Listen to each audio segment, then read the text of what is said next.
Hi, my name's Jo Fowler. I'm the head of Next Generation BTEC assessment here at Pearson, and I was last in touch earlier this year to advise you of the importance of the OSCA process for the new suite of qualifications that we have.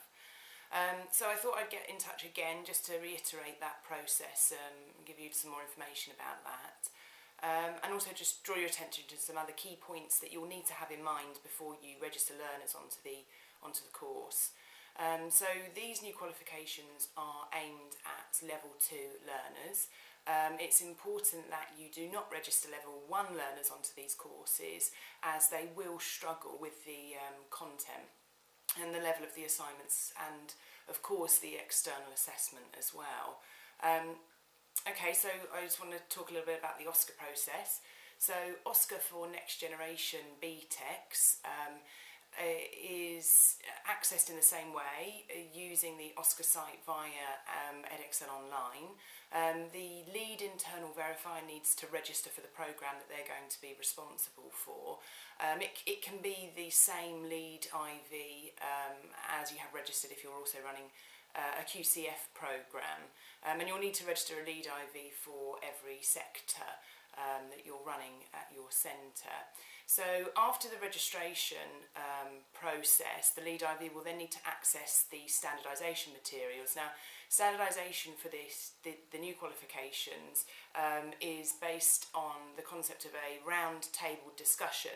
So it's different from QCF in that there is no test or accreditation associated with the process.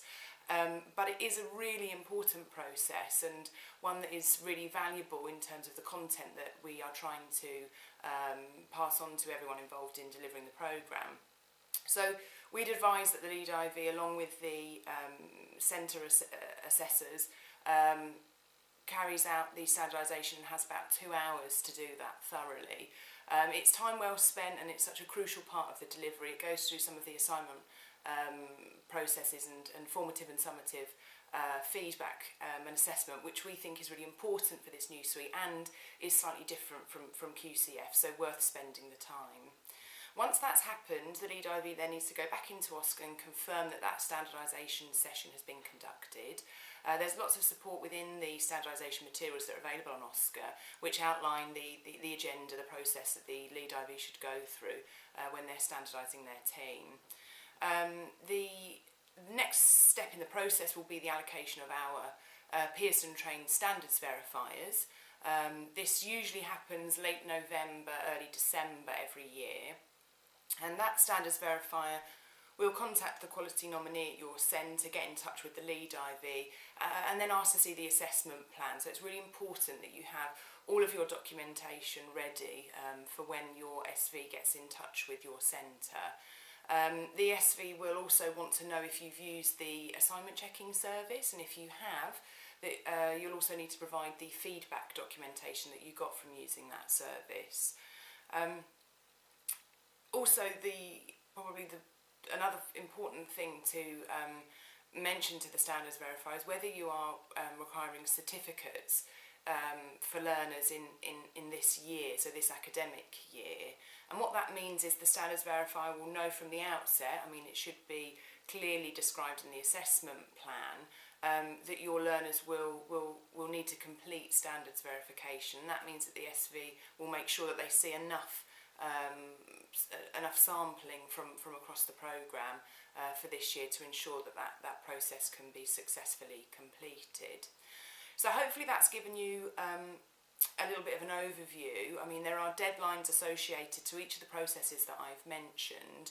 Most significantly and imminently, the end of November, standardisation for Lead IVs and any assessors associated to the programme at your centre needs to have been completed. And that means that the standards verifier can start straight away when they get in touch with you looking at the assessment plans. If that hasn't happened, it could potentially delay certification, so we'd encourage you to really ensure that your team has got enough time to conduct that standardisation session. So there are some changes that I kind of touched on briefly around formative and summative assessment.